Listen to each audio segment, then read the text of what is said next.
Bien, bonsoir à toutes et à tous. Merci d'être présents ce soir pour notre deuxième volet dans le cadre de notre étude biblique. Deuxième volet sur ce sujet intitulé Défendre Sodome. Je vous invite à consulter la vidéo précédente dans le live, enfin dans le fil du groupe Beth Midrash ou encore téléchargé sur YouTube récemment. Je vous invite également, si vous ne l'avez pas, à vous procurer le support disponible dans l'onglet Fichiers du dit groupe. Et donc le support ressemble à ceci. Alors voici ce que nous avions minutieusement commencé à élaborer la dernière fois. On a en fait planté le décor, puis survolé la plaidoirie d'Abraham, dans laquelle maintenant nous allons rentrer de plein pied pour comprendre sa structure, ses objectifs, et surtout ce qu'il en reste, ses acquis, s'il y a des acquis. Ce que nous avions en substance, je donne quelques points, mais vous pouvez vous référer à la vidéo précédente, nous avions établi, mais ce n'est pas l'essentiel de notre sujet, qu'entre Lot et Abraham, la séparation de corps et va beaucoup plus loin. Il semblerait que leur mode de vie diffère, peut-être même leur vision. S'installer autour de la mer morte pour Lot, c'est pas anodin, et très progressivement, de tente plantée en tente plantée, parce que ses troupeaux sont nombreux, le voici aux abords de Sodome, et donc il finira par y vivre. Ce n'est pas notre sujet, mais les deux visions, celle d'Abraham resté en dehors, qui plaide pour la ville, et celle de Lot qui, de l'intérieur, n'a finalement d'autre choix que fuir, eh bien cette comparaison serait sans doute très féconde, très intéressante, mais nous sommes obligés, enseigner c'est choisir, de nous focaliser, puisque c'est notre sujet, défendre Sodome sur Abraham. À travers cela, nous voulions essayer de comprendre peut-être une proposition sur la démarche de la défense, proposition biblique sur qu'est-ce que c'est que défendre l'indéfendable. Alors, dans mon rappel de la dernière fois, nous avions une difficulté à établir justement les chefs d'inculpation. Qu'est-ce qu'on reproche au juste à Sodome, Sédom en hébreu? Alors, Sédom, c'est le terme générique, le nom générique d'une conurbation de 5 cités donc, qui bordent la mer Rouge. Sédom, Amora, Adma, Tzvoïm et Tsoar, qui étaient, toutes verdoyantes, quasiment paradisiaques, et semble-t-il le lieu d'un succès économique inédit pour l'époque et qui faisait des envieux. Bon. Mais qu'est-ce qu'on leur reproche? On sait simplement que, le mal qu'ils ont fait monter jusqu'à Dieu. Et vous vous rappelez dans Rachi, on disait des gens de Sédom qu'ils étaient mauvais par leur corps et pécheurs par leurs biens. Donc il y avait en même temps la thématique des affaires de mœurs et en même temps la thématique de la corruption par l'argent, ou en tous les cas des vices qui se cultivent, qui se développent à partir du lucre ou de l'intérêt pour l'argent, peut-être obsessionnel. Et puis il y avait une troisième donnée, la Shem Me'od. Ils sont Ra'im Vechatem la Shem Me'od, pécheurs, mauvais et pécheurs contre Dieu beaucoup. Alors ce beaucoup nous avait un peu inquiété. Qu'est-ce que ça veut dire beaucoup plus qu'aucune autre population? Ce qui semblerait, entre guillemets, justifier que Dieu s'emporte contre ces cités-là et pas tout le reste de Canaan largement idolâtre. Alors eux, ils étaient, Rachid disait, Yoderim Ribonam Kavenim Limrodbo, ils connaissent leur créateur, ils savent ce que c'est que le Dieu unique, mais précisément, c'est contre lui qu'ils veulent lutter. Et on en aura guère plus, en fait, sur cette affaire, cette défiance vis-à-vis du Dieu unique, qui effectivement, à côté d'idolâtre, peut-être inconscient, fait montre d'un vice particulier contre lequel Dieu s'emporte, un peu pour l'exemple. Il y avait quand même une comparaison intéressante. C'est pas la première fois qu'une cité subit le courroux divin. Il y avait avant cela Babel, cette fameuse ville, bâtie de toutes pièces et de briques, où là le châtiment n'était pas la destruction mais la dispersion des bâtisseurs. Alors il faudra que nous rendions compte, même si ce n'est pas exactement notre sujet, qu'est-ce qui se passe avec Sédom? Est-ce que Babel a été arrêté à temps et Sodome a poursuivi parce qu'il y a dans les deux cas une rébellion contre Dieu? Donc il semblerait que Sodome ait entre guillemets réussi et fait aboutir ce projet bien plus que les Babéliens. Toujours est-il que Abraham va vouloir défendre la ville. Et là, en première lecture, vous avez fait l'amitié de m'adresser une question, et elle sera traitée en fait dans notre analyse, je pense, collective. Force est de constater que vraiment nous n'y comprenions rien. D'accord? Qu'est-ce que ça veut dire de demander à Dieu de revoir sa copie? Dieu qui dit à Abraham, voilà, je vais en finir avec Sédom et Amora. Et Abraham qui dit, non, c'est pas comme ça.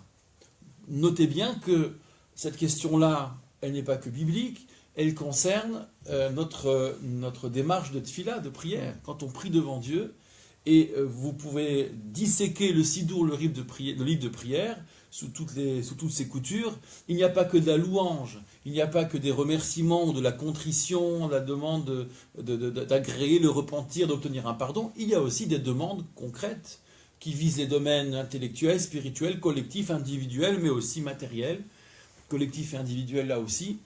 Et donc il y a des demandes. Et qu'est-ce que ça veut dire demander à Dieu? Santé, parfois même abondance, c'est quand même un comble. On va parler avec Dieu, on va parler d'argent.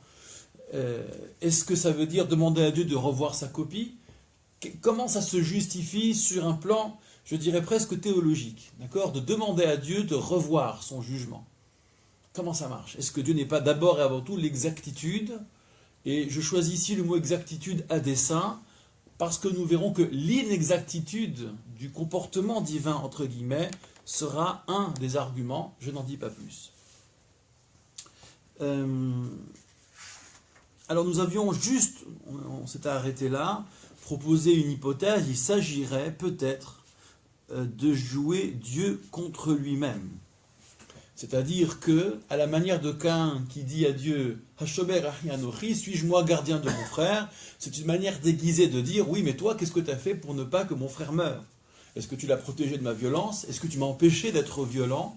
Es-tu sûr de ne pas avoir suscité ma violence ?» Bref, à tous les degrés, on peut, avec insolence bien sûr, retourner la question à Dieu. Et est-ce que c'est pas ce qu'Abraham fait?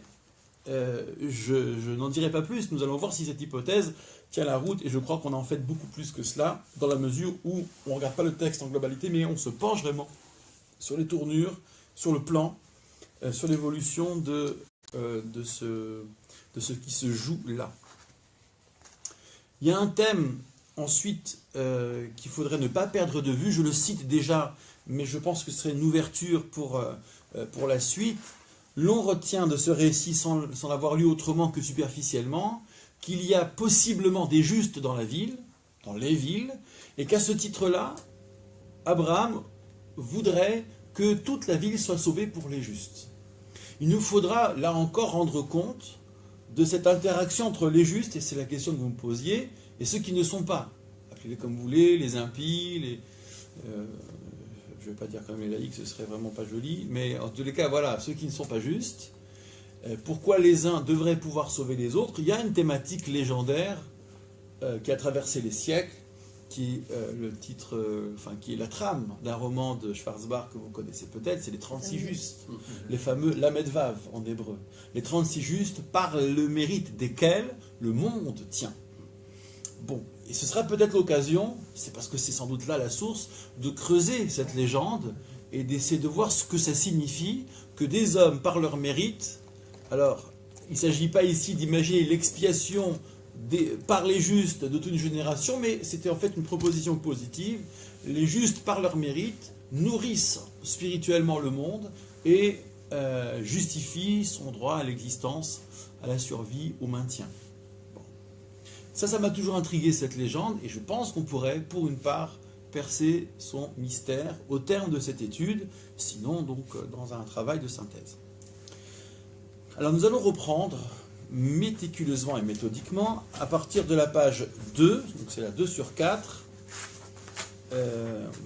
Et cette fois-ci, vous vous rappelez que j'avais omis d'indiquer les chapitres. Nous sommes maintenant dans le chapitre 18, au verset 22, et ça va courir jusqu'au verset 33. Donc on a 11 petits versets très sympathiques. Alors, est-ce que quelqu'un veut se lancer dans la lecture du verset 22 ? S'il vous plaît. À vous l'honneur. ויפנה משם האנשים וילכו סדומה ואברהם עודנו עומד לפני אדוני. Bravo, merci infiniment. Vous avez un accent israélien remarquable. C'est tout à fait à votre honneur. Vayifnu misham ha'anashim. Alors, je vais aller assez vite sur ce verset car il est, pour notre sujet, que circonstanciel, en tout le cas dans son amorce. S'en allèrent de là-bas les hommes, les fameux visiteurs. Vayelechu Sédoma. Et ils allèrent à Sédom. Alors, en fait, c'est pas exactement les trois, mais deux d'entre eux qui vont à Sédom. Et c'est d'ailleurs un peu bizarre. Il y en avait trois au départ, chacun avait une mission. La mission, c'est le Midrash qui caractérise tout ça. De l'un d'entre eux était détruit Sodome. Puis finalement, ils sont à deux pour faire le job. Bon, mais il y a des réponses sympathiques là-dessus, puisqu'en fait, il y en a un qui vient pour sauver Lot pendant que l'autre détruit Sodome, admettons. Mais ce qui m'intéresse, moi, c'est la fin de ce verset, la deuxième stiche. Avraham, et Abraham, lui, de son côté, Odenu Omed, il est encore se tenant, c'est-à-dire debout, Lifnei Hashem, devant Dieu. C'est-à-dire, la figure ici, c'est Dieu qui est installé, en somme, et Abraham qui se tient devant lui pour plaider, un peu à la barre, en fait. On imagine, il y a déjà un élément de mise en scène, qui justifie la tournure, bien que, vous allez voir, Rashi va tiquer, dit, mais attendez, c'est Dieu qui est venu voir Abraham. Donc c'est Dieu qui se tient devant lui. C'est pas Abraham qui se tient devant Dieu. Ça a l'air de rien, mais il me semble que cette mise au point nécessaire, vous allez voir dans Rashi encore une fois, va peut-être nous donner une tonalité. Qui vient à qui? Qui réclame à qui? Et donc, on va se demander pourquoi. Regardez plutôt Rashi. Alors, je cite, je ne veux pas l'approfondir spécialement. Ve'Avraham, c'est le deuxième, Rashi. Ve'Avraham, rodenu omed lifnei Hashem. Donc, après avoir accompagné ses hôtes, voici qu'Abraham se tient encore devant Dieu. Valolo alach la'amon lefanav. Mais on n'a pas vu dans le récit, si on y est attentif, qu'Abraham est venu se tenir devant lui. Et là, Kadosh Baruch Hu ba'etzlo, c'est Dieu qui est venu à lui. On pourrait dormir la nuit, hein, c'est pas, c'est pas choquant plus que cela, mais quand même, ça interroge. Et c'est Dieu qui amorce le dialogue sur le sujet, qui aborde le sujet avec Abraham. Il dit voilà, le cri, la clameur de Sédom, Armora est trop grande, etc. Et donc il eût fallu écrire Vachem en dénomène à l'Abraham. Et voici que Dieu était encore debout face à Abraham, devant Abraham, sur Abraham. Et là, pourquoi c'est pas écrit comme ça? Pourquoi il y a cette distorsion narrative? Alors là, on s'attendait à tout sauf à ça, c'est le Midrash Rabbah que Rashi rapporte. Hein. Rashi s'embarrasse rarement de spéculations personnelles, ou alors elles sont vraiment très très raisonnées et justifiées. Le plus souvent, c'est par tâche comme cela, par touche plutôt, par tâche, d'utiliser le Midrash qui, dans des récits, dans des métaphores, en réalité, permet de tisser un récit dans le récit, comme c'était sur le sens littéral, comme je l'ai souvent indiqué. Donc la réponse du Midrash, c'est Ela Tikkun Seferim Hu Ze. Mais c'est en fait, alors littéralement, un arrangement de scribes, d'écrivains. Mais c'est Tikkun qui est employé. Oui. Alors Tikkun Sofrim, c'est une expression toute faite. Ah, d'accord.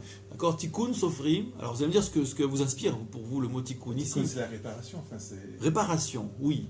C'est-à-dire que, en fait, vous avez un rédacteur. On figure ici, par allégorie, la position du rédacteur. Un rédacteur qui est soucieux de la forme, en disant c'est pas joli que j'écrive, bien que ça se soit passé comme ça. Dieu se présente devant Abraham. Donc, par une sorte d'inversion allusive, en fait, on va dire simplement Abraham se tient devant Dieu. Bon. D'où la distorsion narrative. Alors qu'est-ce que ça peut nous inspirer ici? Qu'est-ce que ça veut dire ici? C'est pas très respectueux d'avoir fait le contraire. D'avoir exprimé la réalité. Réalité. La cohérence du récit, ça n'aura pas été respectueux. D'accord. Moi, je pense à la prière de la Hamida, c'est-à-dire que quand on est en prière, on est... c'est debout devant Dieu, on n'est pas assis, on n'est pas couché. Bravo. Il me semble. Oui.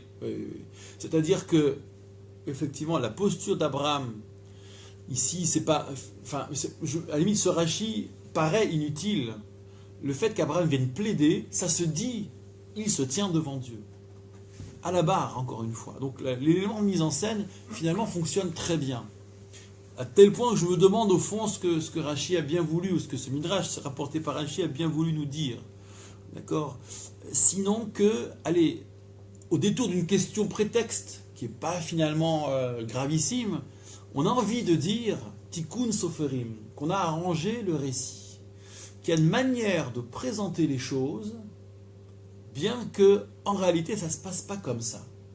Je me demande si, dans le fait de prier, là je reviens sur mon plan général, celui qui m'inquiétait tout à l'heure, on n'est pas un peu dans cette double image. C'est-à-dire, est-ce que c'est Dieu qui a besoin de nos prières, mais ça ne se dit pas. Mieux, ça ne se conçoit pas, c'est inconcevable que Dieu ait besoin de, ça ne colle pas. Et donc on va plutôt dire que c'est l'humain qui intervient devant Dieu. Qu'est-ce qu'on gagne en disant cela ? D'abord, d'éviter une proposition trop dure à concevoir, théologiquement parlant, et d'autre part, de donner peut-être la position du demandeur, de rétablir peut-être un centre de gravité de la demande du côté de l'homme. C'est bien l'homme qui demande, en dépit de ce qu'on pourrait imaginer. La tfila, la prière, l'acte de prière, ce serait ces deux aspects-là. Elle apporte, entre guillemets, quelque chose, bien que Dieu n'ait besoin de rien, mais nous devons mettre le mouchoir là-dessus et habiller la démarche d'un autre discours, d'une autre image qui serait « c'est nous qui nous tenons devant Dieu ». Bon, je n'en dis pas plus, c'est juste une esquisse. Ce qui est dit là marche pour Abraham, marche pour la prière en général, marche peut-être pour le sacrifice aussi. Ce qu'on appelle Ravoda, en fait, le culte. D'accord, Ravoda, le culte au temple, ou bien Ravoda chez Balev, le culte du cœur qui lui supplée, en l'occurrence la tfila. Bon. Mais je ne voudrais pas trop spéculer là-dessus, simplement notifier cette affaire de tikkun sofrim, de réparation, d'arrangement d'écrivain, par pudeur, par décence, mais qui n'est pas sans signification. Dernière remarque sur ce verset, et qui devrait nous surprendre, et ce jusqu'à la fin du récit de ces fameux 11 versets, le nom de Dieu qui est employé, le tétragramme, Yud-Ke Vav-Ke. Alors, la question que je vais poser ne se pose que si l'on admet ce que la mystique nous enseigne, à savoir, ce nom-là représente la miséricorde.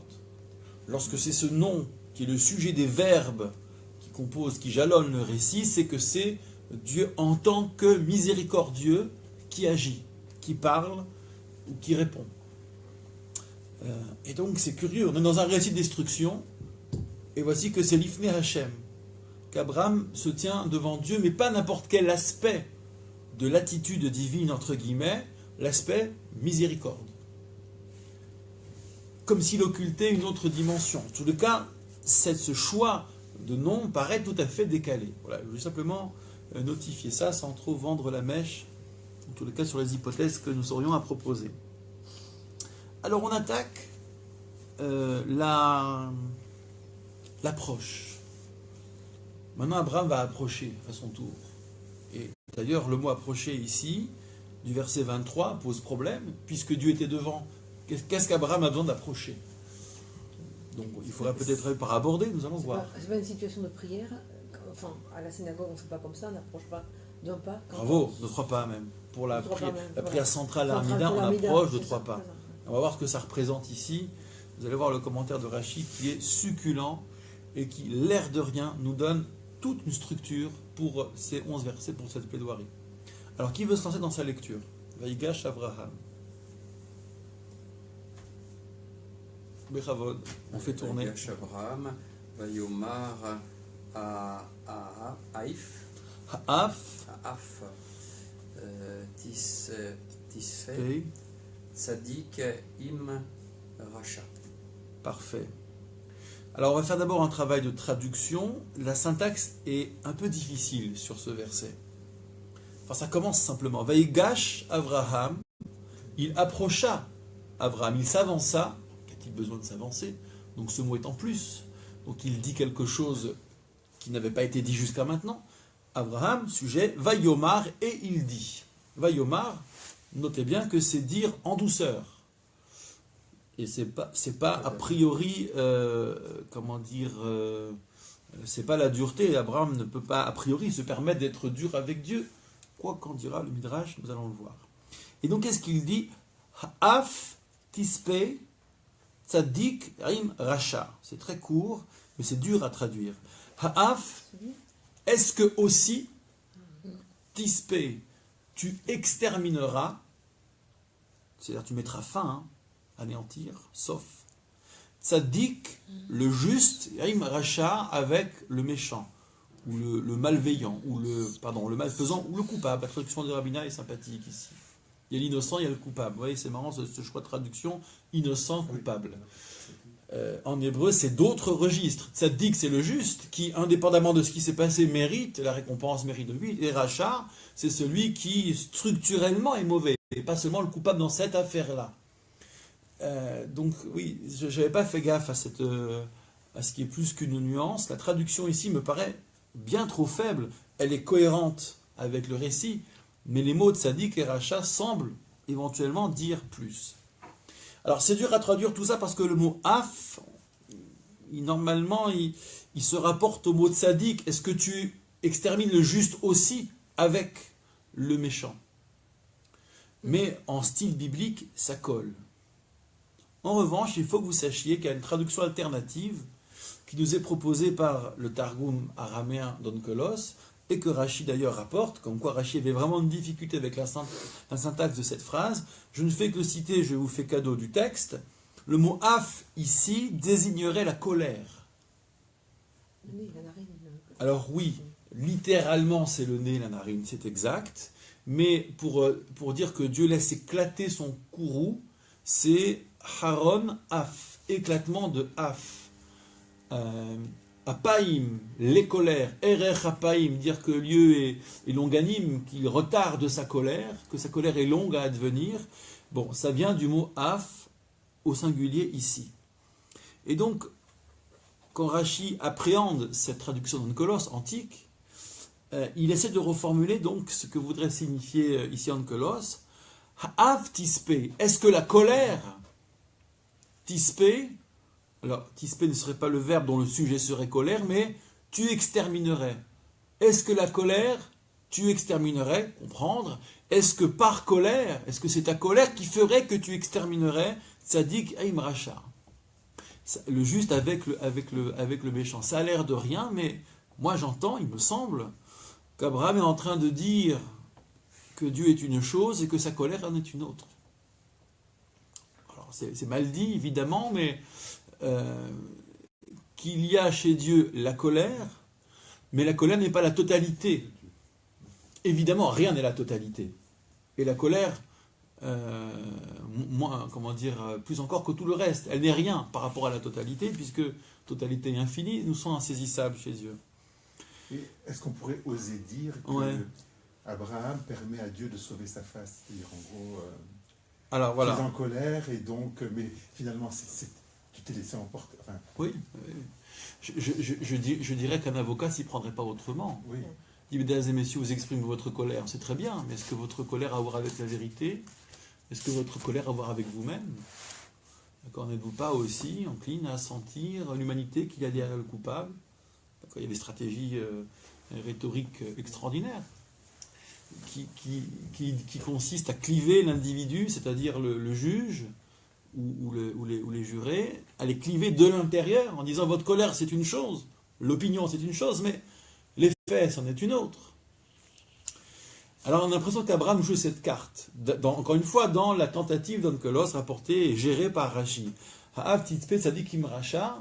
Alors moi ça m'a mis la puce à l'oreille, parce que de dire à Dieu, très bien, il y a de la colère, mais est-ce que ton agissement doit se confondre avec cette colère-là, justifiée par ailleurs, eh bien, ça ouvre la porte à une autre dimension qui est la miséricorde. Encore faut-il que cette miséricorde puisse se manifester. Comment elle pourrait se manifester? Si ce n'est pas la colère et que c'est la miséricorde, comment elle pourrait se manifester? Là est la question. Alors,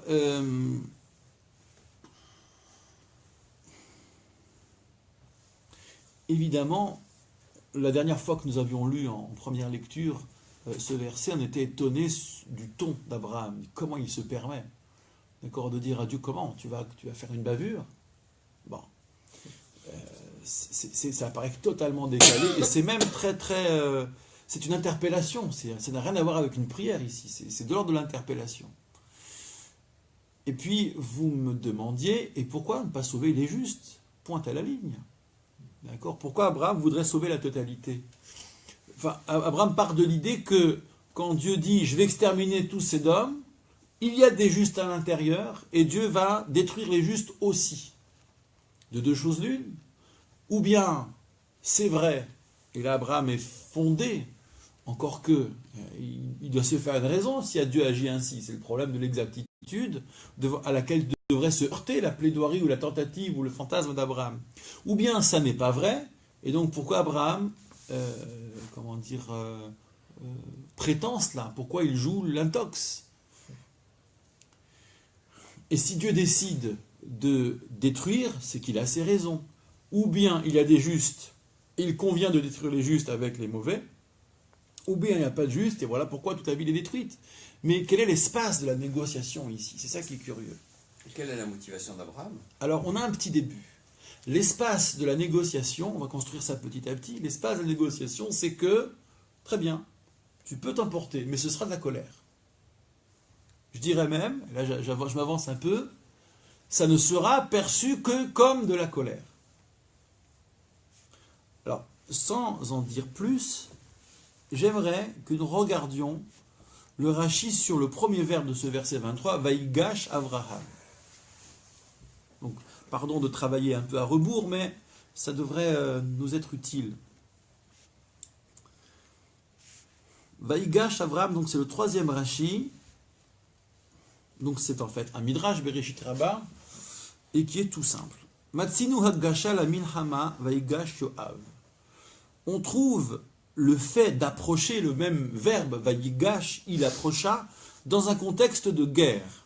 Notamment dans le deuxième livre de Samuel, au chapitre 10, il est question de l'homme de main de David, qui s'appelle Yoav ben Tserouya.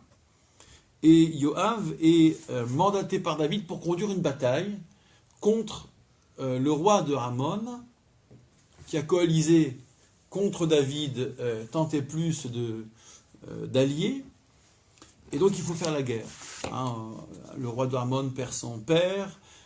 David dit, bon, allez, c'est le moment de faire une diplomatie efficace. On va envoyer des émissaires pour le consoler et dire qu'on va être en paix avec lui.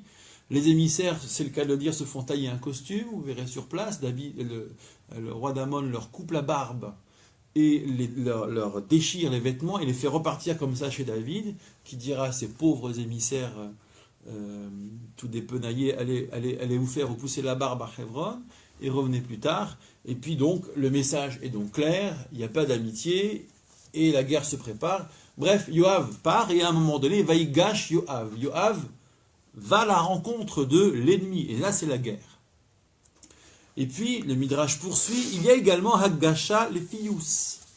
On voit le terme d'approche, Haggasha, dans un contexte d'apaisement. Il est marqué ici réconciliation, mais ce n'est pas la bonne traduction. Les faïès en hébreu, c'est apaiser quelqu'un, en disant, écoute, on ne va pas se fâcher, nous avons à traiter ensemble, reste avec moi, je reste avec toi, ça va bien aller. Donc c'est rassurer, calmer, apaiser, amadouer, apprivoiser. Alors où est cet exemple? Vaïgash et la Yehuda. C'est dans l'affaire des frères de Joseph qui vont négocier avant que Joseph se révèle à eux, juste avant, et qui fait monter la pression à des degrés insupportables. C'est Yehuda qui vient négocier le calme. Je vous épargne les détails. Et là, c'est Vaïgash et la Yehuda. La paracha de ce moment-là porte ce nom, la Vaïgash. Ce sera lu dans pas longtemps. Et puis enfin, il y a une troisième Haggasha, une troisième approche dans le texte biblique. Haggasha l'itfila, c'est pour prier. Vaïgash Eliyahu an-Navi, c'est dans le livre des rois, le premier au chapitre 18, c'est bien connu, c'est l'épisode du prophète Élie contre les prêtres du Baal. Donc ça c'est archi connu. Et il y a un moment, donc, Eliaou va prier. Et là, ça va marcher. Hein, c'est le fameux succès d'Eliaou face aux prophètes, aux prêtres du Baal qui, eux, font chou blanc. Et pour dire, il vient prier, Vaïgash, il approche. Ulchol ele nirnas Abraham. Et le Midrash livre sa chute ainsi. Et c'est pour ces trois choses-là qu'Abraham est entré, est entré. Ça veut dire qu'il s'est présenté devant Dieu. Les daber kachot, premièrement, parler durement, comme pour croiser le fer, faire la guerre avec Dieu. Et là, la démarche et la qualification est forte, elle est presque sacrilège. Ou le fius pour apaiser. Velit fila et pour prier. Et là, alors ça c'est mon intuition, vous avez le découpage de ce qui va suivre de la plaidoirie. Il y aura un temps de confrontation. Donc là, il va falloir qu'on la justifie. Qu'est-ce que ça veut dire se confronter à Dieu et l'affronter et lui faire la guerre? Il y aura un temps d'apaisement, de recherche d'apaisement, où Abraham veut amadouer Dieu, et il y aura un temps de prière, et nous verrons, d'ailleurs, en première lecture de ce Rashi, je me demandais, mais au fond, Pius, Tefila, apaisement, prière, comment ça se distingue au juste? Donc nous verrons qu'il y a effectivement une distinction au gré de l'évolution de ce récit. Donc retenons que nous pourrions nous attendre, je vais parler au conditionnel pour être prudent, parce que vous pouvez éventuellement me dire que ça ne colle pas, que ça ne marche pas, nous pourrions nous attendre à avoir trois mouvements dans cette plaidoirie, et voir comment les choses se construisent avec cohérence. Voilà pour ce verset 23, donc tout un programme. Verset 24, est-ce que vous voulez nous faire l'amitié de lire le verset 24, s'il vous plaît? Je vais essayer. Oulai yesh ramishim tzadikim betor ha'ir, ahaf tispe, uvelo tissa le makom, le ma'an. Ramishim tzadikim asher bekirba. Bekirba, merci beaucoup. Alors on va traduire, c'est assez simple. Oulaï peut-être, et ce mot peut-être est extrêmement gênant. Peut-être, comment ça peut-être? On ne dit pas à Dieu peut-être. Est-ce que tu es bien sûr de savoir ce que tu fais? Ça veut dire qu'Abraham dit, moi j'ai pas l'info. Mais bon, peut-être. Et si tu n'as pas l'info, tais-toi. D'accord? C'est vraiment il y a un devoir de réserve quand on n'a pas l'info. Donc qu'est-ce que c'est que ce oulaï? Il est extrêmement énigmatique. Oulaï, yesh, peut-être il y a, hamishim tzadikim betor ha'ir. 50 justes dans la ville, au sein de la ville. Et là j'ai envie de dire, et pourquoi 50? Pourquoi pas 200? Pourquoi pas 10? Qu'est-ce que c'est que ce nombre 50? Mystérieux. Ha'av tispe, est-ce que tu serais aussi enclin à exterminer? Est-ce que tu vas aussi exterminer? Velotissa la makom, sans, et donc tu ne supporterais pas l'endroit. C'est bizarre l'endroit ici, parce que c'est les gens, c'est pas tellement l'endroit, comme on assimile l'endroit aux gens, comme si il y avait aussi, parce que ça c'est un des mystères d'ailleurs de la destruction de Sodome, il y a l'environnement qui en prend aussi, qui prend aussi, d'accord, qui est endommagé. Cette vie, ce lieu sera un lieu qui évoque la mort, d'où la mer morte d'ailleurs, hein, qui évoque la désolation. Et le récit de la destruction de Sodome et Gomorrha se veut une justification de cette désolation. D'où vient cette désolation? C'est souvent comme ça que ça se profile. Bon, alors, pourquoi c'est l'endroit qui doit prendre cher? Comme si l'iniquité des hommes avait laissé une trace telle qu'il fallait que désormais le sol garde la trace de cette destruction. Bon, là c'est un autre sujet sur lequel je ne vais pas m'aventurer. Les Maran Hamishim Tzadikim. Donc pourquoi tu supporterais l'endroit pour les 50 justes, Hachem et Kirva, qui sont en son sein? Je me suis demandé pourquoi cette répétition. D'accord, c'est encore les Maran Hamishim Tzadikim. Toute la fin du verset à partir de les Maran paraît complètement en trop. Si vous avez des propositions, je suis évidemment preneur et je n'ai pas être trop... voulu fouiller du côté des commentateurs tatillons qui rendent compte de chaque tournure, de chaque expression, de chaque mot parfois. Bon, mais les questions principales, ça reste quand même ce fameux Oulai pour le peut-être, et puis le Hamishim, le 50. Alors, la réponse à pourquoi, pourquoi 50, elle va arriver, elle est déjà un peu traitée dans le Rashi ici, mais la solution sera complète à partir d'un Rashi qui vient plus loin. D'ailleurs, ça pose un problème, je pense, dans la construction du commentaire. Alors, regardez, si vous voulez bien, dans Rashi, Oulai yesh hamishim tzadikim. Oui, 10 pour chaque. Peut-être il y a 50 justes. Ah voilà, bien sûr. C'est le nombre magique. Asara tzadikim lechol krach ou krach kichamesh mekomot yesh. Attendu qu'il y a 5 endroits, 5 cités. Donc Rashi, c'est pas de son cru, c'est Targum Yonatan. Ça fait donc quelques 10 justes par ville. Donc c'est pas 50 justes quelque part pour l'ensemble. Peut-être, remarquez, mais en tous les cas, c'est un quota, un équivalent de 10 justes par ville. Mais tel que c'est dit ici, il semblerait même qu'il faille 10 justes vraiment dans chaque site, dans chacun des 5 sites. Et donc, alors, les 10, on va essayer d'exprimer ce que ça veut dire. Rachid ne dit pas, il a envie de nous faire bavarder. Mais il y a une solution qui vient à la fin, je vais vous la donner, mais il va falloir l'ignorer puisqu'elle vient à la fin. Et je pense qu'il y a un jeu ici auquel il faut s'adonner, invité par Rachid dans cette stratégie de commentaire. L'argument, c'est qu'il y a un antécédent.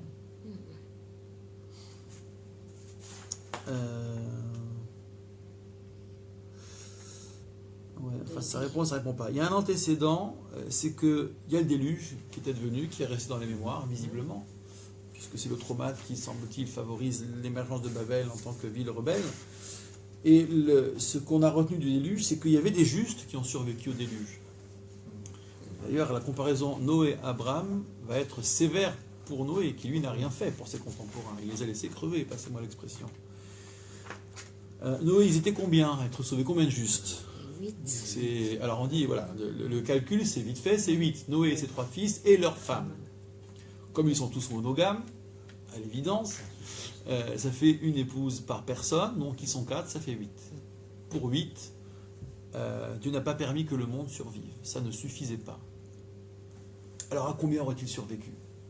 À 9? À 10? À 11? À 12? Bon. Il a dit qu'il ne recommencerait pas. Comment? Il a dit qu'il ne recommencerait pas. C'est vrai. Qui plus est, il ne recommençait pas. Mais il ne recommençait pas pour la totalité. Donc pour la totalité. Mais pour quelques cités, ce ne sont que quelques villes.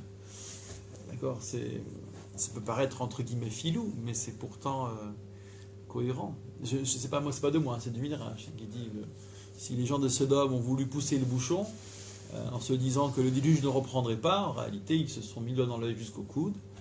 Pour la totalité du monde, le déluge ne reprendrait pas. En revanche, pour une partie, il pourrait y avoir des cataclysmes. Bon, je ne vais pas rentrer dans ces spéculations. Alors le nombre 10, il évoque quoi pour vous? Pourquoi 10 justes, ça permettrait de sauver une ville? Et il faut que nous, pour déjà un peu amorcer la résolution de la légende des 36, qu'on comprenne qu'est-ce que ça veut dire 10 justes qui sauvent la ville. Et essayons de nous mettre un peu dans la peau de ces gens-là, non pas des justes mais des contemporains, citoyens de ces 5 cités. Il y a ce dit tzadikim, et puis pourtant ça s'est mal passé. Les cités ont complètement dérivé au point que Méhod, c'est beaucoup trop, plus qu'à l'accoutumée. Et Dieu a envie de détruire le tout. Mais s'il y a 10 justes en même temps, donc ils n'ont rien fait, ils n'ont pas réussi. Mais par leur présence, on se dit que ça vaut la peine de sauver l'ensemble. Alors qu'est-ce que vous proposez là-dessus? C'est tout à fait libre là. Vraiment, on n'a pas de grille de texte dans laquelle s'enfermer. Seulement réfléchissons sur l'idée. 10 justes, ils peuvent prier, et s'ils peuvent prier, mais ça c'est actuel. Oui, ça, c'est- Ils peuvent prier, d'accord? Et donc tout est permis. Ils peuvent sauver les villes encore, ou sauver ces gens-là. Ouais, mais ils l'ont pas fait. Ils l'ont pas fait. C'est-à-dire que s'il y a 10, Ouais. ils ont quand même échoué visiblement.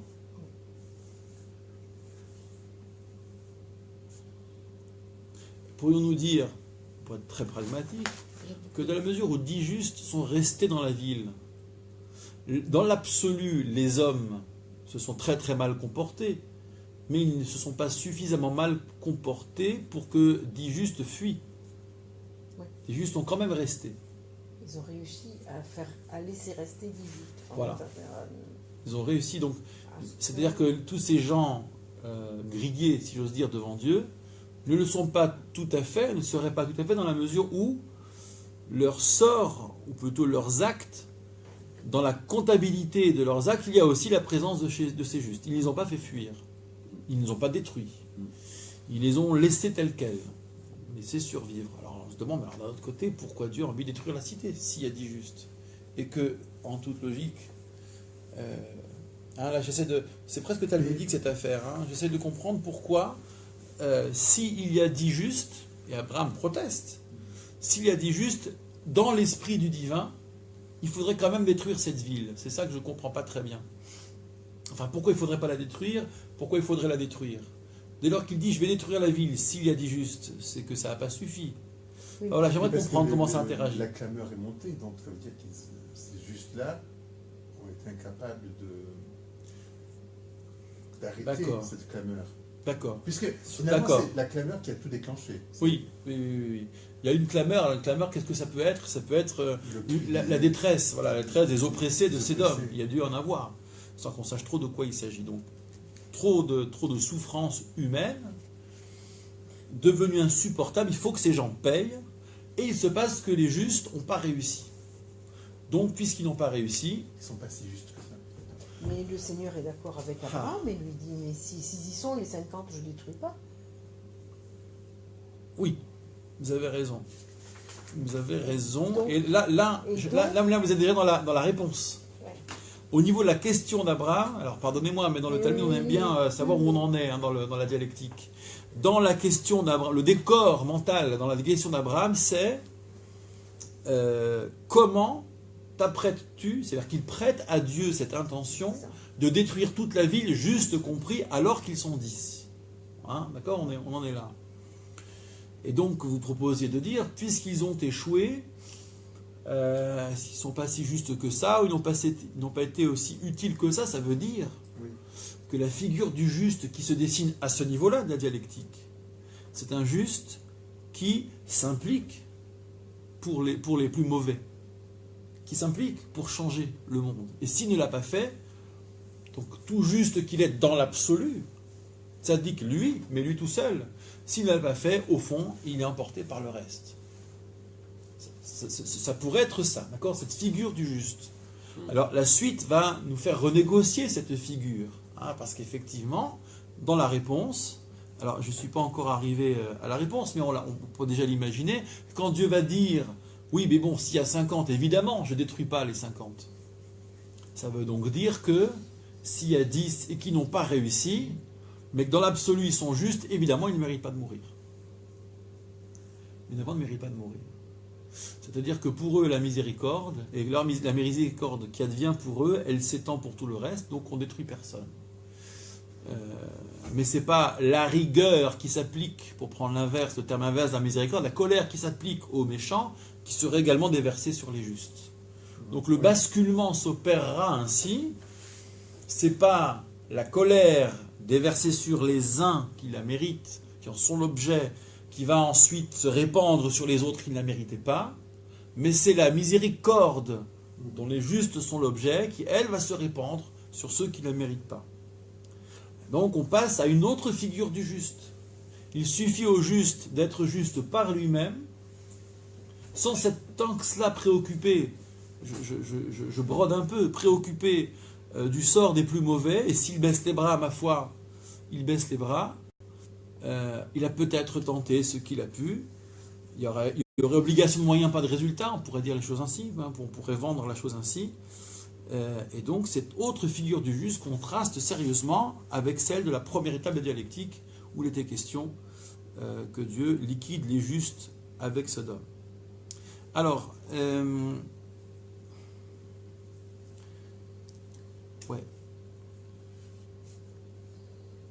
voyons le verset 25, où là on arrive à la fin de... comment dire, à la fin de du premier mouvement, c'est-à-dire la dureté, la confrontation. Abraham fait la guerre avec Dieu. Là, il lui reproche que sa colère agisse alors qu'il y a 50 justes, qu'il y a 10 par ville. Au fait, excusez-moi d'être tatillon, mais on n'a pas justifié le nombre 10 tant que cela. On a dit c'est une présence, d'accord, mais qu'est-ce que c'est comme présence 10?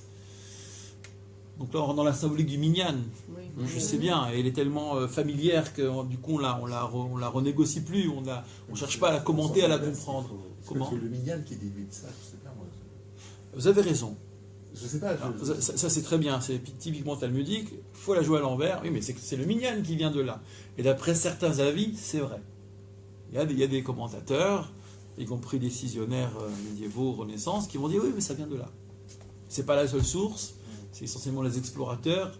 Oui. Bon, Oui. mais c'est la source officielle, mais elle n'est pas forcément exclusive.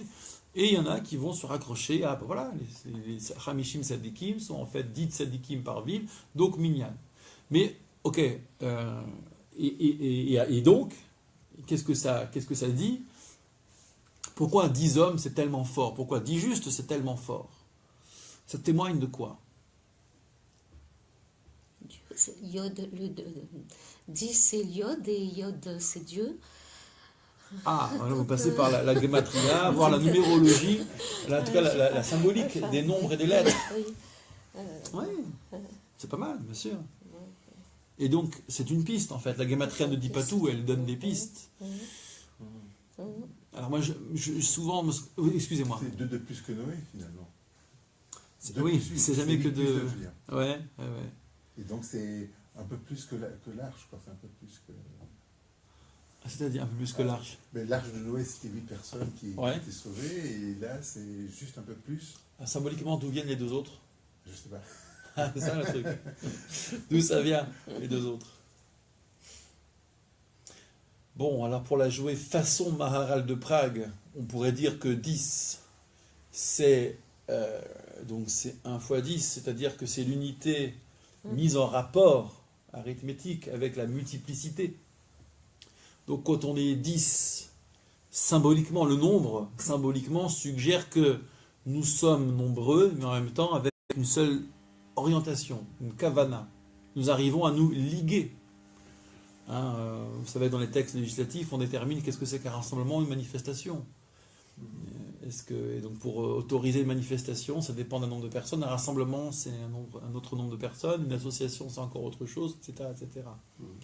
Donc ces petites questions d'ordre public sont en fait le premier levier de l'empêchement des contre-pouvoirs, et notamment du contre-pouvoir de la rue. Bon. Alors à 10, lorsqu'on arrive à se mettre à 10, pour rendre hommage à Dieu, on a réalisé cette prouesse de la multiplicité qui se tourne vers Dieu. Et c'est déjà le premier témoin de ce que des hommes sont capables de se discipliner mentalement, spirituellement, pour prier ensemble. C'est une épreuve quotidienne, n'est-ce pas, de réunir ces fameux 10 pour faire l'office complet, et en même temps, ne pas y arriver témoigne de notre difficulté à rassembler, à concilier, parce que les visions qui minent les communautés par le monde font que quand on n'est pas 10, on est directement aux prises avec cette difficulté de réunir un nombre conséquent. D'accord. Et Séphiroth aussi, les Séphiroth. Alors bien sûr, si on y met la Kabbale, le nombre 10, il est le nombre de la structure du monde aussi. Mais tout cela est lié, c'est-à-dire que unité dans la multiplicité, si vous voulez dire en langage symbolique un tout cohérent, vous direz 10. Une hyperstructure cohérente, harmonieuse, vous direz 10. À savoir multiplicité dans l'unité. Le rapport multiplicité-unité. Vous voyez, 1 fois 10. Non. Alors qu'il ne comptait sûrement pas en base 10. Comment? Alors que? Il ne se comptait sûrement pas en base 10 à l'époque. Ah, ça c'est autre chose, ça c'est votre spécialité. En base combien? En base 36, 6? En base 36? Oula, d'accord. En base 36? 36. J'en sais rien pour les épreuves. 36 justes. Tiens. Ah. On essaie de voir ce qu'on peut faire avec ces 36 justes. Pourquoi les 10 sont devenus 36 justes? Les Lamed Vav, d'où c'est venu, c'est 36. Eh oui. Bon, alors, trêve de bavardage sur cette affaire de 10. Disons que c'est un nombre conséquent, qui fait que c'est une réussite humaine telle que cette réussite-là témoigne pour les autres, pour le genre, pour la collectivité. Et donc, si on a bien pu conserver ces 10 par cité, eh bien, ça vaut la peine de ne pas tout détruire. Peut-être tout simplement, excusez-moi, Ouais. mais les 10, c'est les deux mains. Oui. Ah oui, Alors oui, alors soit, comme faisait Jean-Louis, ça, c'est soit 2 fois 5. on dit que le nombre 10 est symbolique vient de nos 10 doigts, soit les 10 doigts sont l'image du nombre symbolique, c'est comme on veut. Oui, c'est 2 fois 5. C'est Et Et- 5 doigts de la main, 2 mains qui se tiennent, ça fait le nombre Il y a 10. beaucoup de choses Bon. avec le 5. Oui, il y a beaucoup de choses avec le 5, bien C'est sûr. 3 et 7. Hein. Oui, mais... Et C'est 3 et 7. 3 et 7, et donc 3, c'est plutôt un nombre de Dieu. Enfin, je sais Ouais, pas. Et 7, c'est pas l'humanité. Non, c'est la semaine. c'est la semaine, C'est la c'est le semaine. temps. Ouais. La semaine, c'est le Ouais. temps.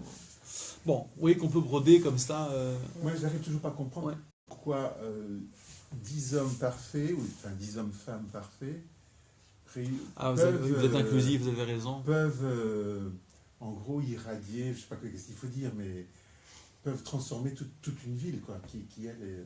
Alors, Et- précisément, oui, il ne s'agirait pas d'irradier. Ou de, je sais pas quel mot il faut employer. Oui, oui.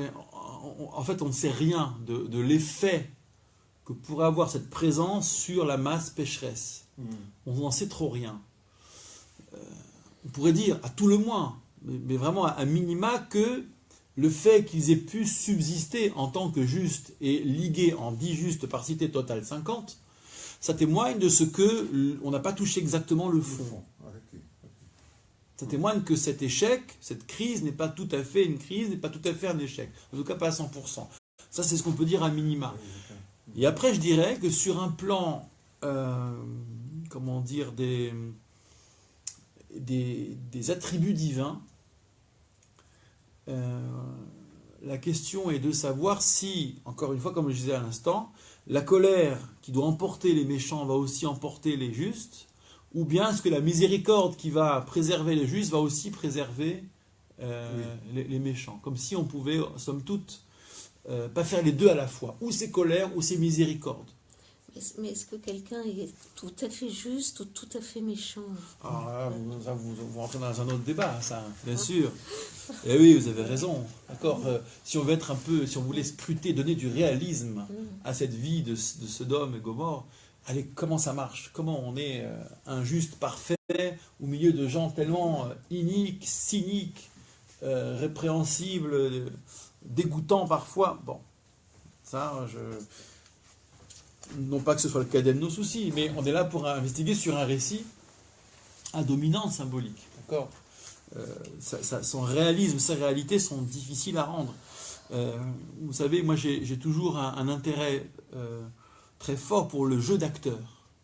Comment un personnage biblique, je dirais même, ça vaut pour toute composition littéraire, comment on joue Abraham, comment on joue Sarah qui rit alors qu'elle apprend qu'elle va avoir un fils et qu'elle est vieille. Qu'est-ce que c'est que ce rire?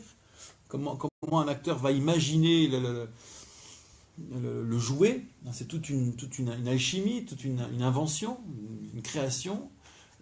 Comment, je ne sais pas moi, à quoi je pensais? Oui, voilà, comment on jouerait les gens de Sodome, comment on jouerait les justes, pourquoi ils ne sont pas partis, pourquoi ils sont restés. Tout ça, il faut pouvoir le créer, d'accord, l'inventer. Et donc, moi, ça m'intéresse beaucoup, le jeu d'acteur, de ce point de vue-là. Et ça vaut, oui, je disais, pour n'importe quelle œuvre. Comment vous jouez Macbeth, comment vous jouez Lady Macbeth, par exemple. Comment un auteur a rendu vraisemblable ses personnages.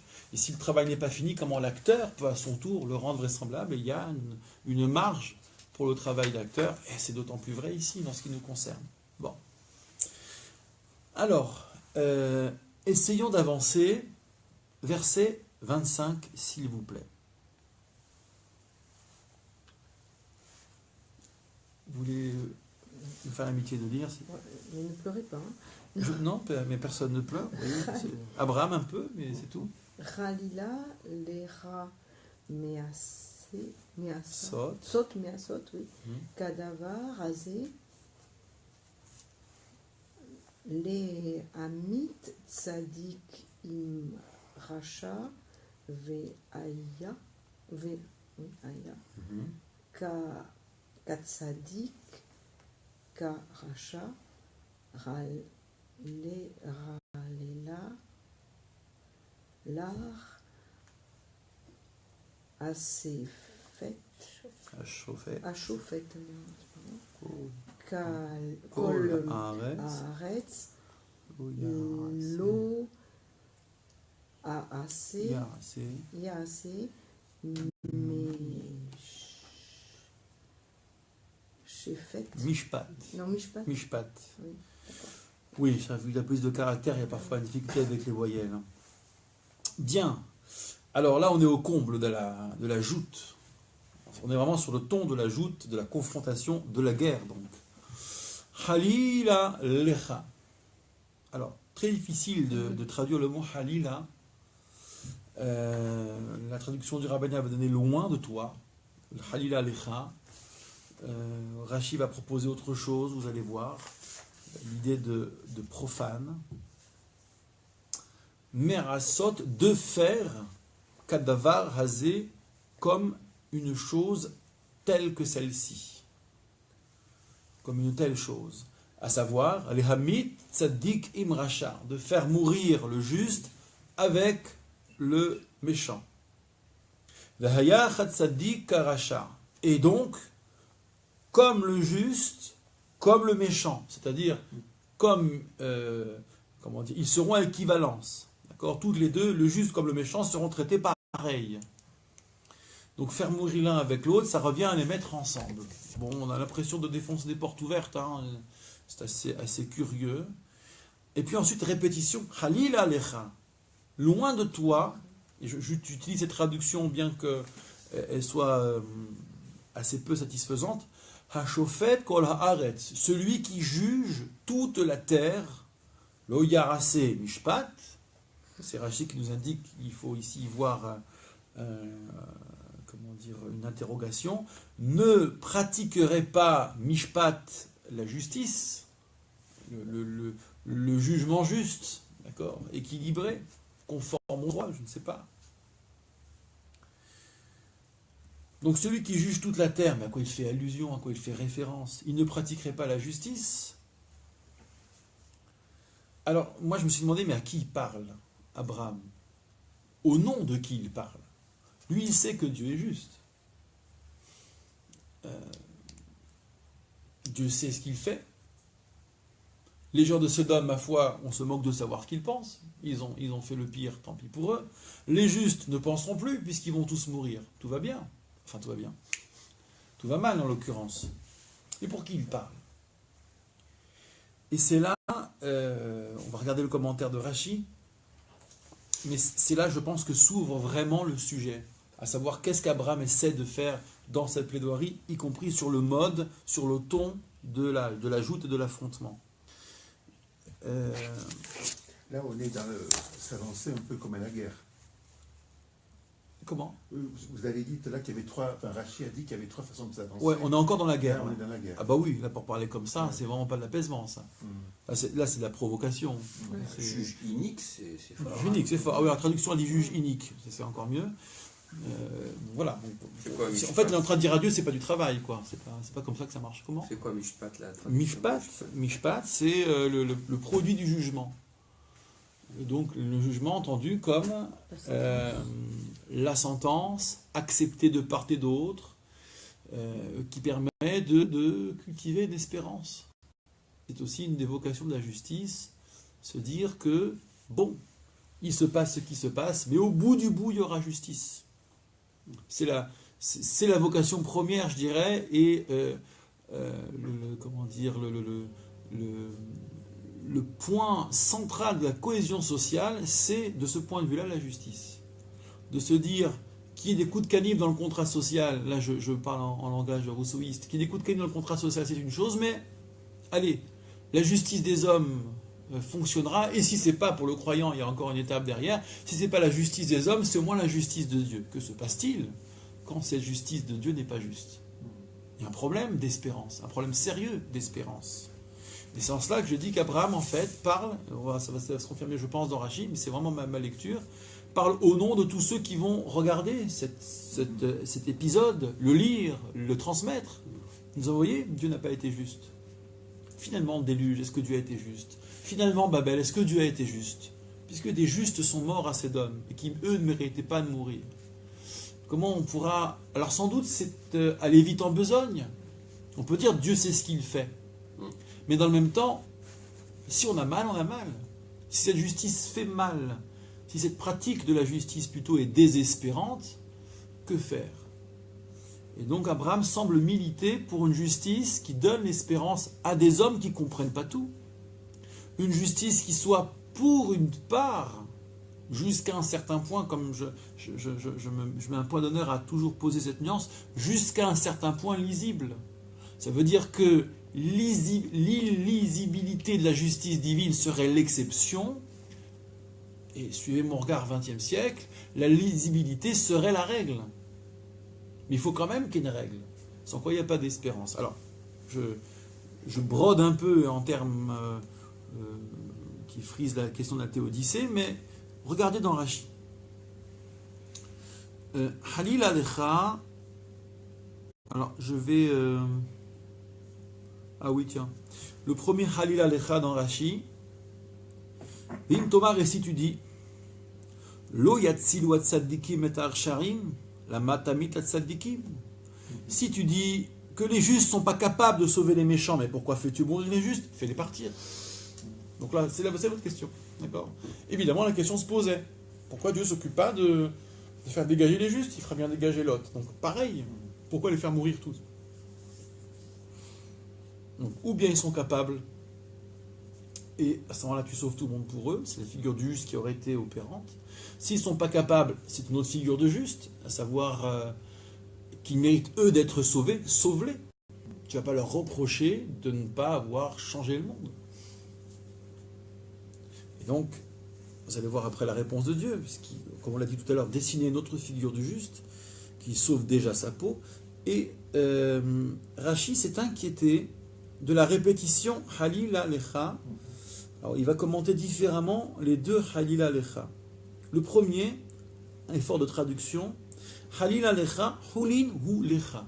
J'ai trouvé ça génial. C'est en fait tiré du Midrash Tanhuma. Hulin, c'est profane, hu lecha pour toi. C'est chose profane pour toi. Pour Dieu. Et ouais, exactement. Pas toi, pas ça. C'est quoi le profane pour Dieu? Alors, qu'est-ce que c'est que le profane pour Dieu? Qu'est-ce que c'est que le profane tout court? Entendons-nous sur cette notion. Alors, vous allez me dire, oui, tout ce qui n'est point prose est vert, tout ce qui n'est point vert est prose. Alors, on va le faire à M. Jourdain, enfin l'enseignant de M. Jourdain, parce que Jourdain, lui, il confond tout. Lui. Tout ce qui n'est point vert n'est point prose, tout ce qui n'est point prose n'est point vert. Si je me souviens bien, dans le bourgeois. Mais là, alors, il y a le sacré, il y a le profane. Prenons les termes en français, tout simplement, et visitons l'hébreu tout de même. Moi les définitions que j'essaie de donner, à minima, toujours, j'aime pas m'embarquer dans des considérations mystiques qui sont souvent dans les textes inopérants d'ailleurs, mais le Kodesh en hébreu veut dire ce qui est à part. Un homme Kodesh, un homme saint, c'est simplement un homme à part. Parce que son comportement nous donne à voir qu'il est différent du commun des mortels, son aura peut-être, ses mérites, qui sait, sa destinée, bon, tout ça, ses mots, son enseignement, tout ce qu'on voudra, il est à part. Et qu'est-ce qui fait ce qu'il est à part? Ça, c'est à moi de voir de près. Un objet sacré, c'est un objet dont l'usage dédié le place en distinction d'un objet, du même objet dont l'usage serait dédié à des tâches indifférenciées. Donc dès que c'est une tâche spécifique, je peux dire Kodesh. En hébreu biblique, Kodesh peut vouloir dire ce qui est interdit, ce qui est mis à part. Hein, la deuxième dîme dont il faut se débarrasser, racheter les fruits pour les consommer, pour dépenser l'argent à Jérusalem ou bien consommer ces fruits à Jérusalem. Et à un moment donné, il faut vraiment débarrasser la maison de ça. J'ai éradiqué, j'ai brûlé, j'ai consumé le Kodesh de la maison. Le Kodesh, ça veut dire ici ce qui est interdit, donc à part. La dîme, c'est effectivement ce qui est à part. Bon. Et le sacré serait l'inverse de ce qui est à part, c'est avec tout le reste. Pardon, le profane, ce serait avec tout le reste. Alors j'ajouterais que hulin, la radicale est facile à identifier, c'est hol. Et d'ailleurs en hébreu rabbinique et même moderne, hol c'est le profane, mais pas seulement, c'est aussi le sable. Le sable. Et une flûte. Comment? Et une flûte. Ah, ça c'est le halil. Halil, Halil, bravo. Oui. Halil, c'est une flûte. Alors, j'ai pas réfléchi d'ailleurs à la proximité de la radicale, la flûte et le profane. Alors là, C'est creux. C'est le profane, c'est celui qui se tient devant le temple. pas mal. C'est creux et ça fait quelques notes. D'accord, ça peut se manipuler et dans cette fluidité des notes, que sais-je. Alors, pourquoi le sable? Je vais vous dire pourquoi je pense au sable quand je pense profane. C'est que le sable est par définition insaisissable. Pardon pour le jeu de mots. C'est-à-dire vous ne pouvez pas lui donner forme. Il vous échappe. Je dirais qu'à l'instar du profane et du sable, la relation humaine, par exemple, en ce qu'elle nous échappe parce que c'est relié deux consciences libres, autonomes, prétendument, en tout cas l'une par rapport à l'autre, fait que la bonne gestion des affaires humaines, c'est la gestion de type profane. L'autre, je ne peux pas le programmer comme un robot, il ne m'appartient pas. Si la relation humaine était du domaine du sacré, tout serait exact. Le sacré, c'est le lieu de l'exactitude. Pourquoi le sacré, le temple, par exemple, est un lieu à part? Parce que c'est le lieu de l'exactitude. Une mesure, et pas n'importe quelle mesure, va caractériser tel objet, tel meuble, tel aspect du temple. Tel matériau sera défini de telle manière et pas de telle autre. Et on doit respecter à la lettre. Le lieu de la perfection, de l'exactitude, c'est le lieu du sacré. Le profane est donc le lieu de l'inexactitude, de la relativité, pourquoi pas du relativisme, non pas que tout se vaille, mais en tous les cas, je ne suis pas là dans le lieu du profane pour poser une règle univoque qui s'impose à tous. Si je gère les relations humaines comme je gère le sacré, je vais au clash. C'est une tyrannie sociale.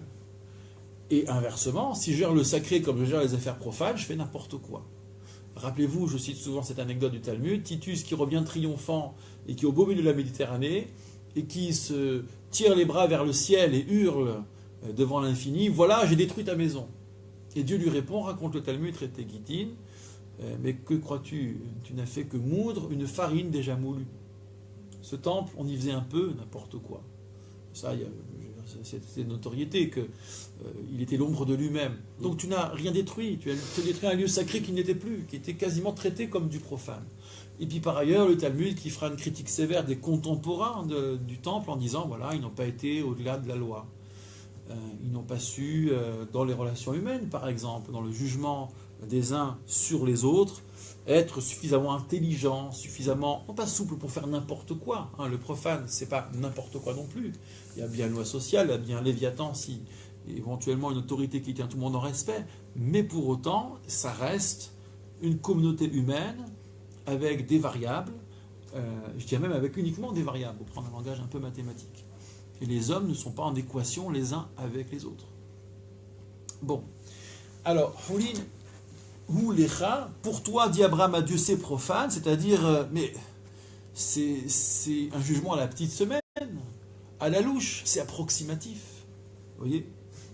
C'est relatif. Allez, oui, bon, bah, ok, j'aurais détruit quelques justes avec une multitude de gens qui méritaient de l'être. Eh ben non, pas toi, pas ça. Hulin hu lecha. Yomeru, les gens diront, car hi umanuto. Voici quel est le métier de Dieu, son art, son ouvrage. Shotef akol, il noie tout le monde. Atzadikim urshaim, les justes et les méchants. Car asita le doramabou, c'est comme ça que tu as fait pour la génération de déluge ou le dora pelaga, et pour la génération de la division, comprend la tour de Babel. Ça veut dire que là on a je vais dire du pour Moretti. C'est très fort. Dis ok, fais ce que tu veux, il n'y a pas de problème. Maintenant, les hommes, puisque tu ne détruis pas le monde entier, tu laisses des témoins qui vont réfléchir et qui ne vont pas avaler cette histoire de Sodome et Gomorrhe. Et à partir de là, ils vont douter de ce que tu as déjà fait. Pas mal. Fort. C'est fort. Ouais. Est-ce que ça fait bouche? Ce jugement rétroactif de l'opinion. Abraham est en train d'introduire dans, non pas la réflexion divine, c'est tout à fait inapproprié, mais dans la manière dont Dieu se montre aux hommes, il introduit l'opinion. Et ça, c'est un grand classique. Ça, c'est un grand classique. Moïse fera exactement pareil. Lama yomeru Mitzraim. Mais ok, tu vas détruire ce peuple. Bien sûr, mais tu es en colère. Bien sûr, pas de problème, c'est légitime. Mais les Égyptiens, qu'est-ce qu'ils vont dire? Ils vont dire que tu as sorti les Hébreux pour leur mettre une raclée, que tu es juste un Dieu colérique, et que tu as réglé tes comptes avec ce peuple. Et que c'est pour ça que tu les as fait sortir, pour les faire mourir dans le désert. Alors, quand on lit ça, on dit, mais quand même, on s'en fiche des Égyptiens. Je veux dire, c'est pas les hommes qui ont tenu le fouet dont on va se soucier de savoir ce qu'ils pensent de Dieu. A priori, c'est pas le problème. Mais au-delà des Égyptiens, il y a tous ceux qui, demain, prendront le parti des Égyptiens en disant, vous voyez, nous, ces esclaves, ils étaient bien chez nous, ils étaient fouettés, mais vivants. Et avec Dieu, ils sont morts. Avec ce Dieu unique, ils sont morts. Donc, c'est terrible. Qu'importe, au fond, si ce châtiment est justifié, et j'ose dire, mais là, je prends des éléments de ma conclusion, de notre conclusion éventuelle, qu'importe ce qu'a fait Sodome, on s'en fiche, c'est pas le problème. C'est que, résultat, l'opinion, je prends le mot dans sa modernité, l'opinion ne va pas comprendre et ne verra plus la justice. Alors ça va plus loin, regardez. Je saute à Rashi, et le deuxième, Halila Lecha. Rashi veut rendre compte de cette redondance. Pourquoi deux fois Halila Lecha, l'Erolam Haba, dans le monde futur? Et ça m'intéresse beaucoup. C'est quoi le monde futur? C'est Dieu dans le monde futur? Non, les hommes. Oui, les hommes dans le monde futur. Alors je vois deux lectures. Tu sais, allez, éventuellement les gens peuvent prendre patience en disant on ne comprend rien ici, mais on verra plus tard. Mais quand plus tard ils verront que les justes étaient effectivement justes, là non plus ils ne comprendront pas. Donc ça va loin. Cette opinion, c'est pas seulement l'opinion des gens de l'ici-bas qui aimeraient savoir, mais qui savent au fond s'ils sont honnêtes, qui ne peuvent pas tout savoir. Le problème, ce sera aussi la position de la créature dans l'autre monde. Créature en tant que telle, en tant que créature, qui là non plus ne comprendra pas. Puisqu'elle n'aura plus la réserve de ce monde-là. Dans l'absolu, ton histoire, elle ne tient pas debout. On ne pourra même pas comprendre en tant que créature. Alors, il faudrait affiner ça. Et je ne suis pas sûr de mon coup. À la vérité, il faudrait vraiment l'affiner sur un plan, sur le plan d'un argumentaire théologique. Ensuite, il y aurait une deuxième lecture plus simple, au fond. L'Olam Haba du point de vue du monde futur. Qu'est-ce que c'est que le monde futur? Le monde futur, on a fait une conférence là-dessus, une conférence shabbatique. Vous vous souvenez que c'est un silence gêné dans la Bible, on n'en parle pas vraiment. S'il y a des indices ici et là, ils sont, quand on les collecte tous, contradictoires. Confère, Kohelet, Ecclésiaste, etc. Dans le Talmud, on fait l'apologie à outrance. C'est une centaine d'occurrences au moins. Seulement, on ne dit pas ce que c'est. Il faudra attendre péniblement les médiévaux pour commencer à dire, Maïmonide et d'autres, beaucoup d'autres même, bon, à quoi ça ressemble? Et en faire peut-être même un point de croyance. Olam Haba, le monde futur. Bon. Ça veut dire qu'au fond, le monde futur, sans détailler ce flou artistique, nous l'avions justifié ainsi, à trop bien le détailler, à trop bien le décrire, alors on rétablit ce que j'appelle la foi diplomatique, ce que Ravolba appelle la foi d'animal, on en parlait encore cette semaine, à savoir carotte et bâton. L'animal sait dans quelle main il doit manger, et donc il est fidèle à cette main-là. Et bien nous aussi, si c'est ce paradis-là que nous attendons, de manière qui serait définie avec ses contours, etc., finalement, notre foi est pauvre, elle n'est pas très éloignée de celle instinctive de l'animal. En revanche, en maintenant le flou artistique, on vient juste poser l'espérance, en disant « Je ne sais pas au fond de quoi ce monde est fait. » Je parle du monde futur. Je ne sais pas non plus de quoi la justice ici-bas est faite, mais je sais que dans ce lieu là-bas, quel qu'il soit, les choses trouveront leur résolution.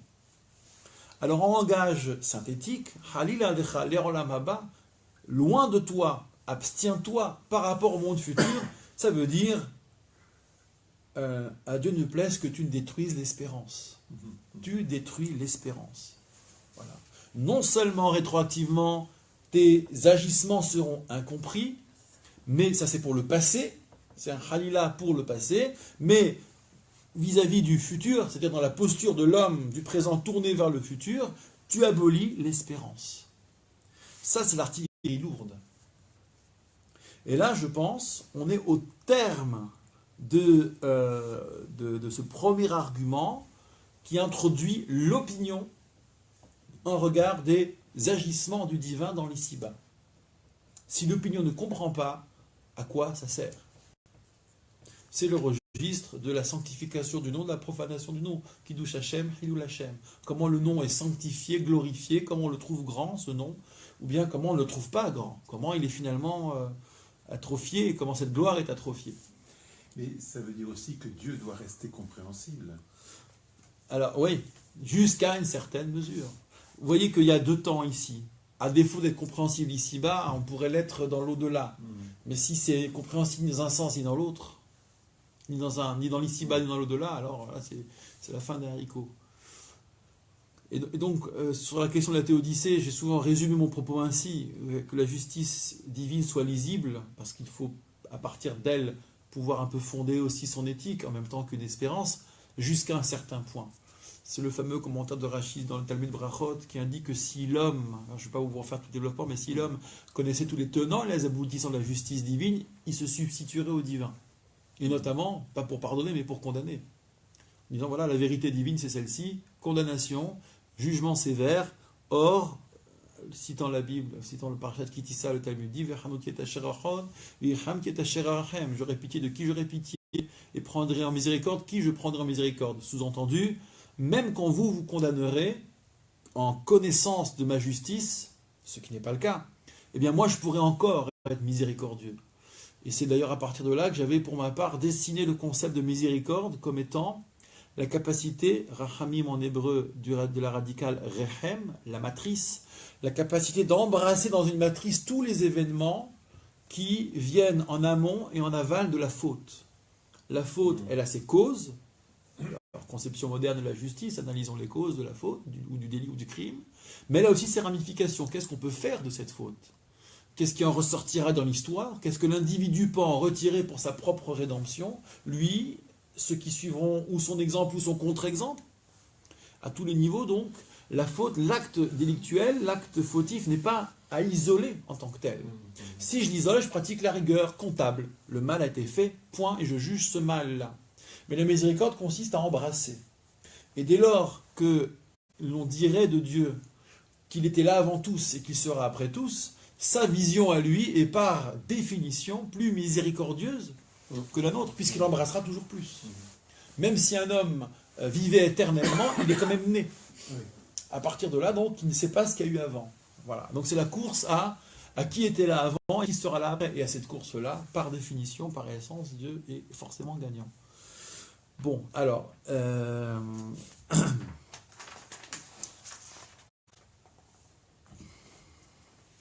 Donc, vous allez voir la réponse de Dieu qui sera le terme de ce premier mouvement.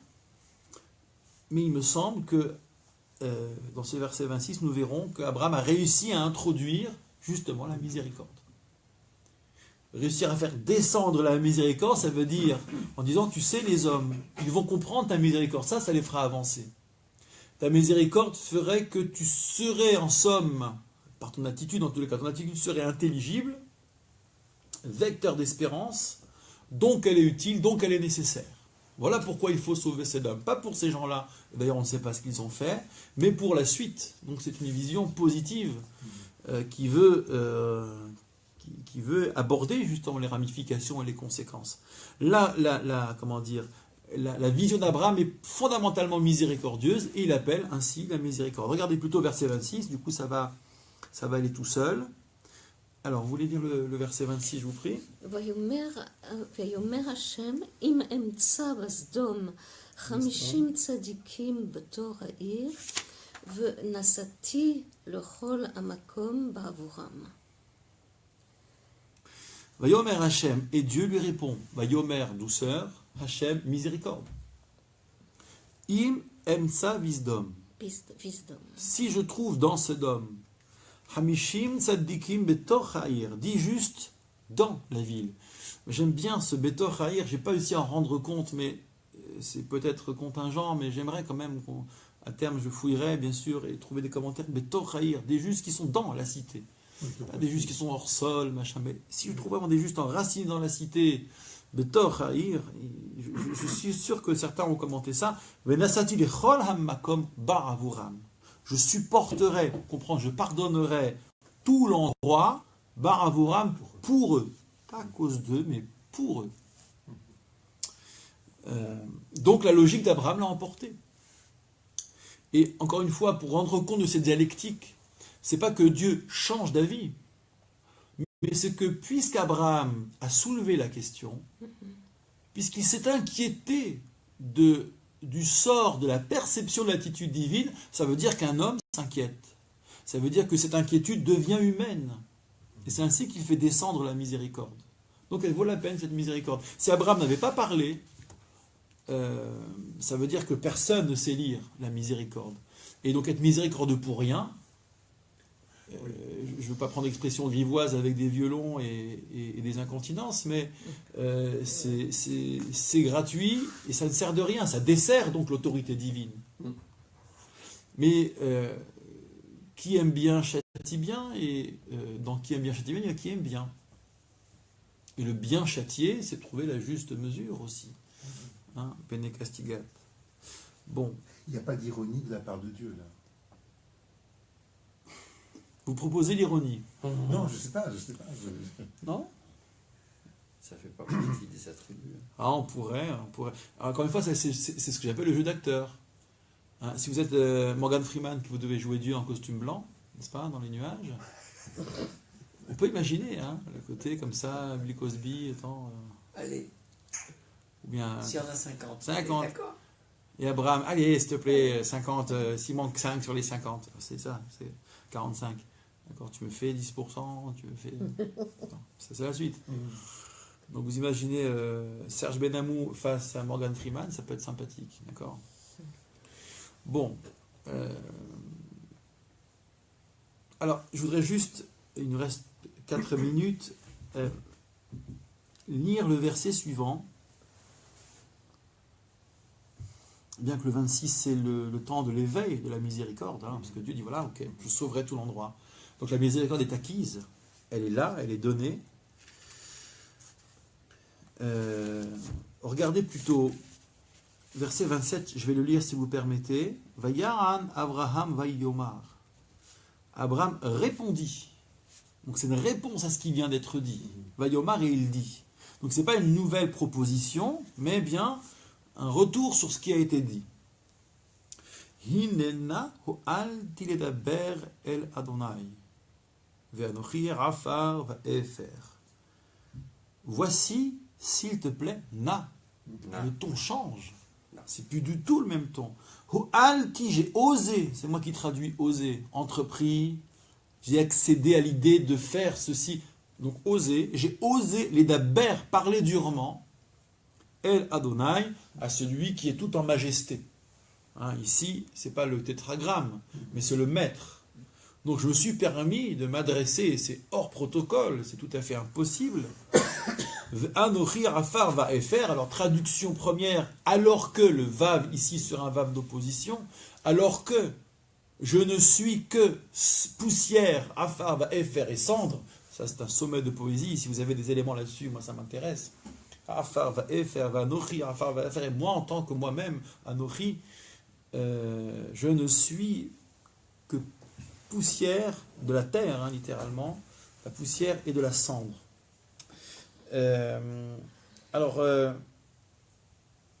Rachi a vu un peu les choses autrement. C'est l'avant-dernier Rachi, si vous voulez bien. Anochi Afar va faire, je suis poussière et cendre. Ugvar Haïti Raoul Liot Afar, vous allez voir que ça coule de source, cette mention de Rachi, du Midrash Rabbah. J'étais déjà prêt, apte, sur le point d'être de la terre, de la poussière, à l'aider à Melachim à cause des rois, référence à à la guerre. Ouais, des 4 et 5. C'est ça, elle a lieu avant, n'est-ce pas? Ou elle a lieu après? C'est ce qu'on avait dit. Ah, chaque fois je m'en mets les pinceaux. Ça est avant, oui, merci. Et oui, c'est la qu'est-ce que je suis bête. Donc voilà, j'aurais dû être réduit en poussière. Je ne l'ai pas été, j'ai survécu. Et FR, c'est. Je me suis perdu, voilà. FR, les Nimrod, ça c'est les récits du Midrash qui n'apparaissent pas dans le récit biblique explicite. Et j'ai failli devenir cendre à cause de Nimrod. Rappelez-vous, jeté dans la fournaise, vous connaissez ce récit. Loulé rahamecha netes ta miséricorde. Asher Medouli qui m'est venu en secours, qui m'a soutenu. Et ben voilà, tout est là. C'est-à-dire que Abraham prend acte de ce que, en osant, il a fait descendre la miséricorde. Et pourquoi il a osé? Parce que lui, il a fait l'expérience de la miséricorde. Il a tiré les leçons de cette expérience. Moi, je pouvais être taillé en pièces, je n'ai pas été. Je pouvais être réduit en cendres, je n'ai pas été. Donc, je sais que ta miséricorde existe. Évidemment, il y a un élément de modestie qui ne provient pas seulement de la lecture première de Anochi Afava Efer, mais du fait que il faut quand même qu'Abraham se dise que c'est pas par son propre mérite qu'il est sauvé, que c'est pas la vision comptable qu'il a sauvé. Il estime que ceci est en plus. À de certains moments, il estime même que c'est en trop, que Dieu l'a trop sauvé, et qu'il a consumé tous ses mérites, et qu'il est même débiteur. Il a peur pour lui, d'où Dieu qui dit à Abraham, Altir Abraham Anochi Magan Lecha, je suis un protecteur pour toi. Donc Abraham a besoin d'être rassuré, parce que c'est trop cette miséricorde. Et donc voilà pourquoi, si je le reformule, Abraham dirait, voilà pourquoi j'ai osé m'attaquer à ta rigueur, les daber, parler dur, El Adonai à ton autorité, parce que Anochi va faire, puisque je suis cendre et poussière, pour ainsi dire. Je vis, mais en fait, mentalement, je suis cendre et poussière. C'est-à-dire qu'il a tellement gardé cette expérience au cœur, aux tripes, il a tellement intégré qu'il considère encore, c'est magnifique, être un miraculé, doublement miraculé de la miséricorde. Voilà, c'est un miraculé de la miséricorde. Et donc le voici légitime. Hinenao alti, voilà pourquoi j'ai osé, s'il te plaît. Hinenao alti. Et changement de ton. Donc là, nous entrons en fait, ce verset serait davantage un verset de transition, dans le deuxième moment, qui est le moment de l'apaisement. Et si Dieu veut, nous découvrirons en quoi consiste cet apaisement, qu'est-ce que ça ajoute à la construction. Donc ce sera notamment le temps de la négo. D'accord, on va négocier les chiffres, 45, puis 40, puis 30, puis 20. Et puis 10, et puis plus rien. Et puis la bombe atomique. Ouais. Oui, une est-ce qu'il y a des conséquence des questions? 5 villes, c'est que tous les chiffres sont des multiples de 5. Ouais. Donc chaque fois il y en a 30, c'est 6 fois 5, donc il y en a 6 par ville. Et puis un de moins par ville. Chaque fois, Tous des multiples de 5. Et vous c'est dites, les 5 villes. Enfin, Ça fait un de moins par ville. C'est c'est le commentaire qui est de Rachid. oui, absolument, oui. Oui. Non, c'est juste Oui. une remarque. On va rappeler les chiffres, on démarre à 50, 10 par ville, puisqu'il y a 5 villes. Et puis après 45, c'est qu'on en retire 1 par ville. Ça. Et le 1, c'est Dieu en l'occurrence. Et tu feras bien le 10e s'ils sont 9. C'est un chiffre. Et oui, donc là, je lève un peu le voile sur ce que j'ai imaginé, mais c'est une manière de dire il faut aussi que tu sois du quorum des 10. Il faut que tu sois dedans. Tu ne vas pas t'en tirer comme ça.